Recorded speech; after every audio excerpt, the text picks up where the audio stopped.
Abuja, the Nigerian capital, is filled with very expensive properties. Some of these properties, government says, were built with corrupt funds.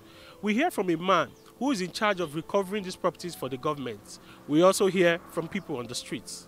So the law is very strict, and it's different from other anti-corruption laws because it is less technical, it is less cumbersome.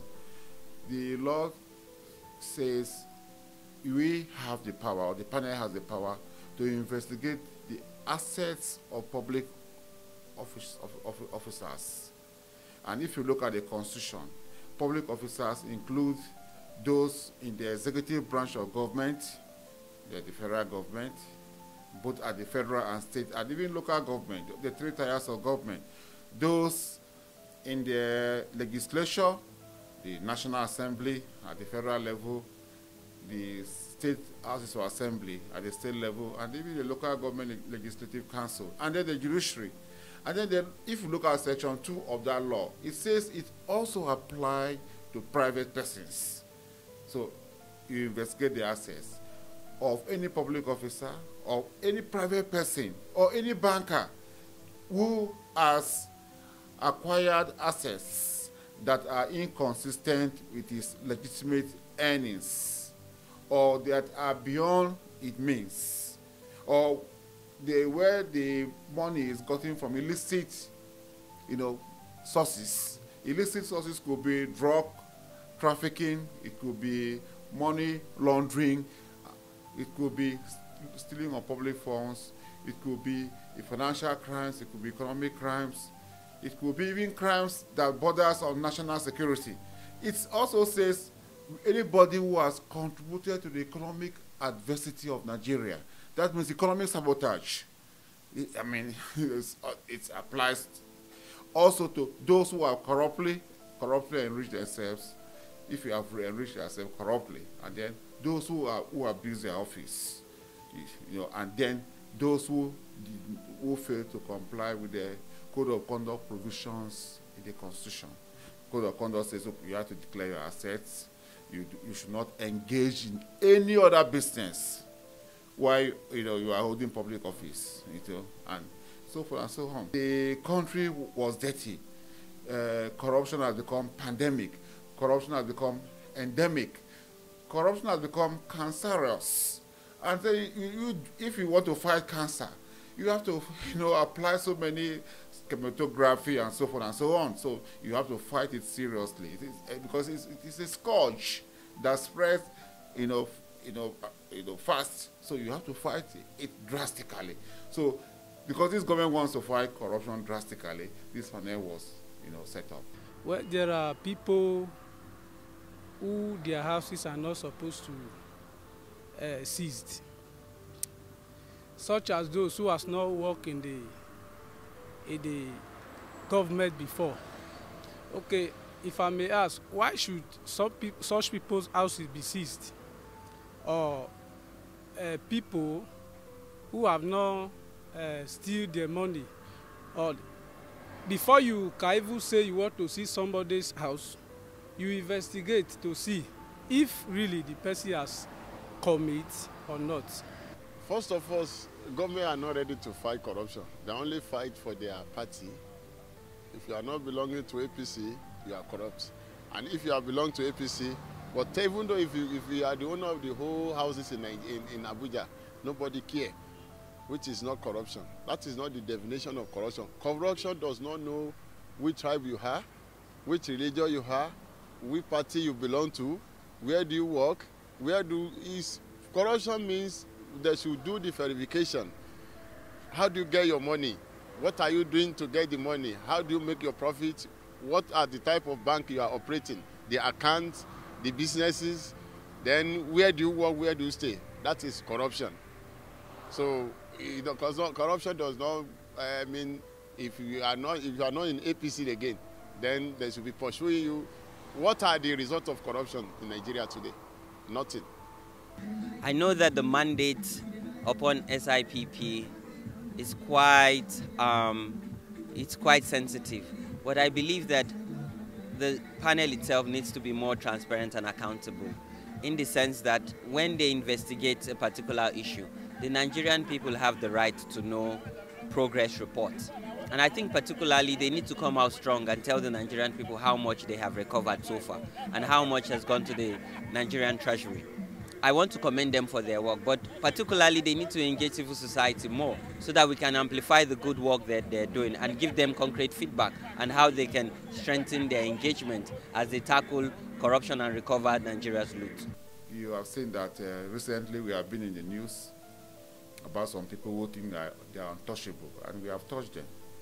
And even they used to accuse us that the war against corruption is selective, but it's not true. That is a false narrative. And because recently those I have touched are committed APC members. One of them is a governorship candidate. One of the other one was the first interim national secretary of APC. But most times Nigerians are not interested in this, the correct perspective. They rather prefer the false narratives, the ones that border on propaganda, or the ones that are red herrings. But I can tell you that in fighting corruption by my panel, there is no friend, no foe. I think straight away that the panel really, if they use the full weight of their power, I don't think there is any intervention, anti-corruption intervention that is as strong as the SIPP, as you said. But what has happened is that for me, they have become so insular. Nobody knows what they're doing, and somehow there seems to be, look, don't tell anybody what you're doing. And that's not helping, perception, is not helping mobilizing in terms of those of us who work in this space. But to tell you the truth, this panel has power to seize almost everything, properties, anything that they consider is beyond the means of a public officer. It will become the responsibility of that public officer to prove how he got what he got. Then secondly, it has wide powers against any economic, conspiracy against the country. And so, the sense that I get is that we need to push them a little bit more to be more open. I know that Obla at a point in time overshot in terms of, people's expectation of what he should be saying. Nigerians believe one way that you should tell them, and another way they think you should walk quietly. So you have to find that line between not talking too much and also letting people know what you're doing. And part of one way to do that is that you can at least take civil society organizations and groups that are working on anti-corruption in confidence. Those things you can't say, we will help you say.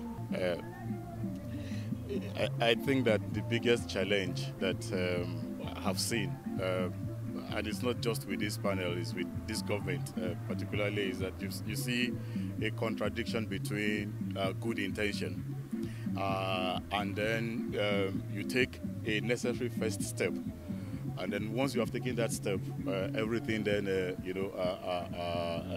cools off and goes into the cooler. And a number of times the reason is because the process itself had not been fully thought out. So I know that advisories have been given. The problem again is the process it takes to process the advisories before the advisories now become implementable action. You see, my take on this is very simple. The failure is the failure of political leadership, because every agency is created with their mandate, and particularly when you have something to do with crime that is similar to corruption, or it is specifically corruption, or you have something to do with investigation, or your mandate has something to do with prosecution. You know that you all have to work together. So it's political leadership that is needed to ensure that they actually work together. Every climb you go to in the world, you have a multiplicity of agencies handling, specific areas of a process. Okay, but it's political leadership that ensures that they actually work together. In Nigeria, our problem is that you actually set up interagency task force on anti-corruption. Okay. But you see, the interagency task force on anti-corruption is just made up of the representatives of the different agencies. And they assume that every time they meet, they have coordinated. You understand what I'm saying? And so they measure working together by the number of meetings that they have held. But that's not the issue.